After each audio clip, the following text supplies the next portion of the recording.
Okay, so this is an update on my oxygen generator and compressor system. So yesterday I started working at 8 a.m. and I had 1500 PSI in my tank. I worked until I worked until about 20 after 3 on yesterday. Now I started the oxygen concentrator into the compressor somewhere around noonish or so, but it really wasn't keeping up. It wasn't making up anything other than just I had a jump on it, basically. So I stopped working at 3:20 p.m.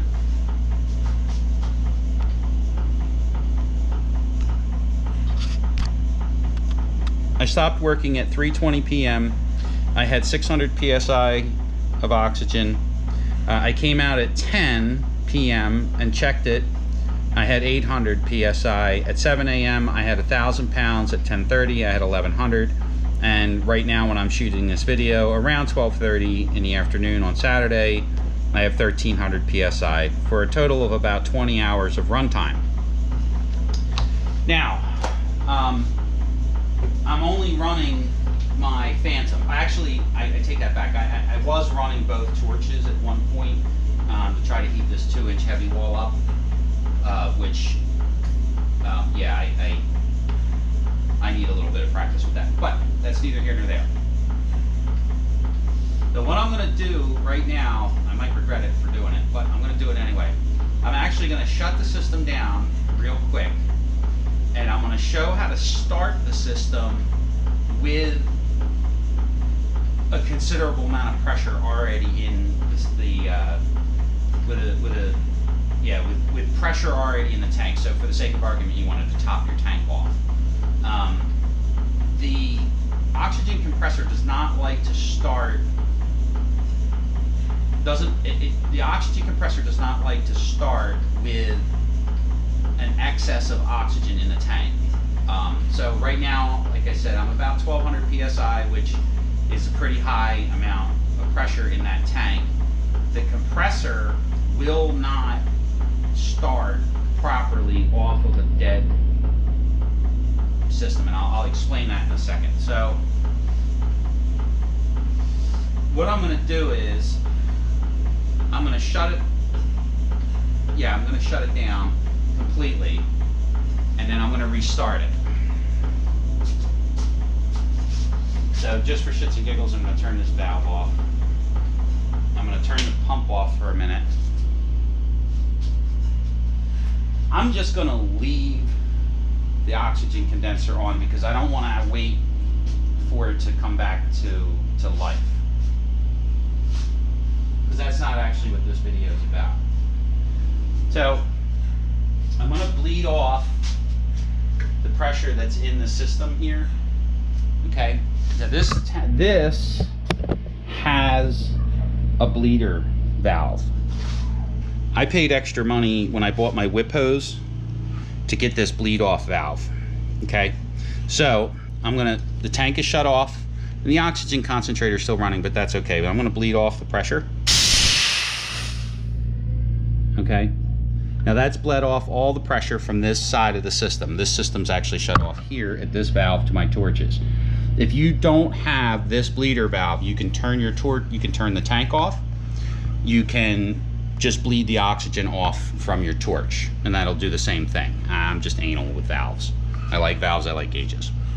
So I'm going to turn this back on. This tank is still shut down, it's still closed. It's going to take a minute, hopefully less, to sense that there's oxygen flowing. I may have to crack this valve. There's this valve here. To get flow. Yeah. So my flow rate dropped to 0. So I'm going to have to open a valve on my torch. Open the valve here. And then open the bleeder valve there. So what this valve is doing is it's bleeding oxygen off of the oxygen concentrator, through this valve here, into this valve here, and then out of my torch. Then this thing will say it's filling in a certain amount of time. I'm gonna edit this part of the video out. By doing what I did, I'm getting oxygen not flowing. What the hell's going on? Oh, I shut that valve off.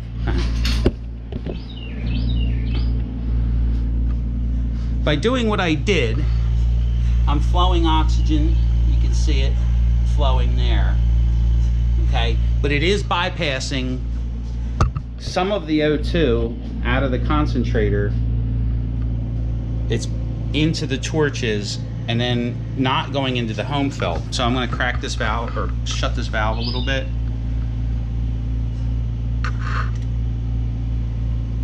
And it's just a little bit bleed off. I've come to realize that the oxygen concentrator likes to have a little bit of bleed. Just a little, not a lot. As a matter of fact, I'm going to leave it open. I should have timed that. Oh, there we go. So now it's filling again. Okay.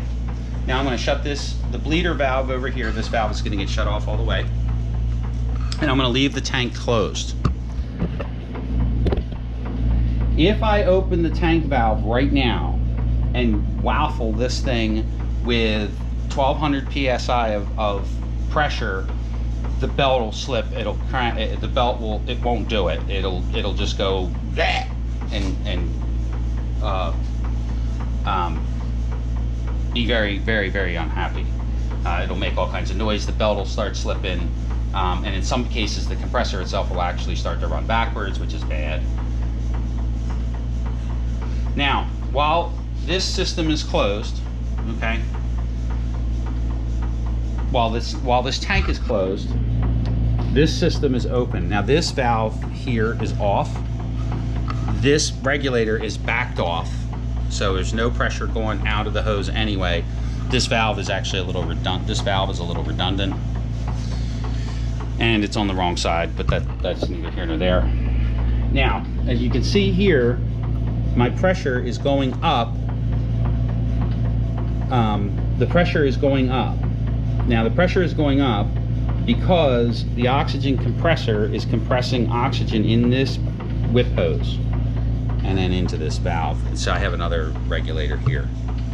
Now, in a minute, when this thing gets all the way up to pressure, okay, I want it to be in excess of the pressure that I know is in the tank.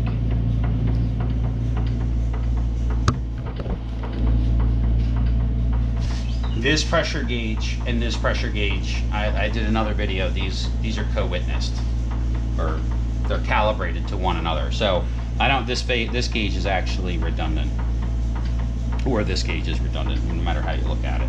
I just didn't feel like taking this apart for no reason. Gauge is a place for things to leak from, but it's not the end of the world.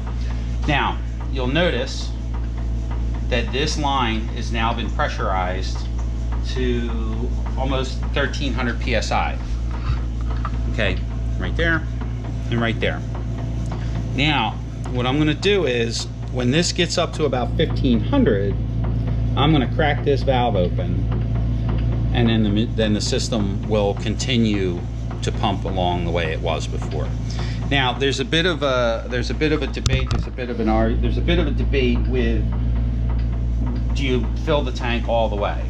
And so this machine is designed to shut off at 2000 psi, and it will shut off at 2000 psi.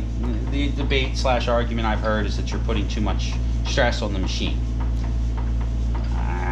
It is what it is. You know, I've already run this thing for 20 hours non-stop, except for what I just did. So running it, it's designed to go to 2000 psi. I personally don't see how running it to 2000 psi and just letting it shut off the way it was designed to do is an issue.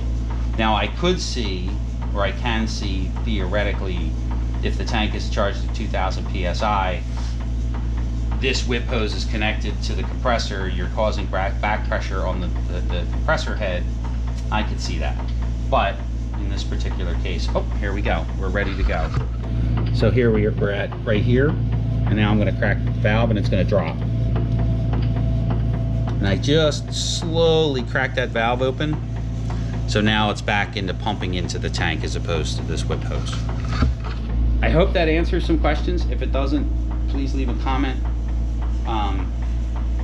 Please leave a comment. I try to answer everything. I hope I answered the questions. If you have any other questions that I can answer, well then there you go too.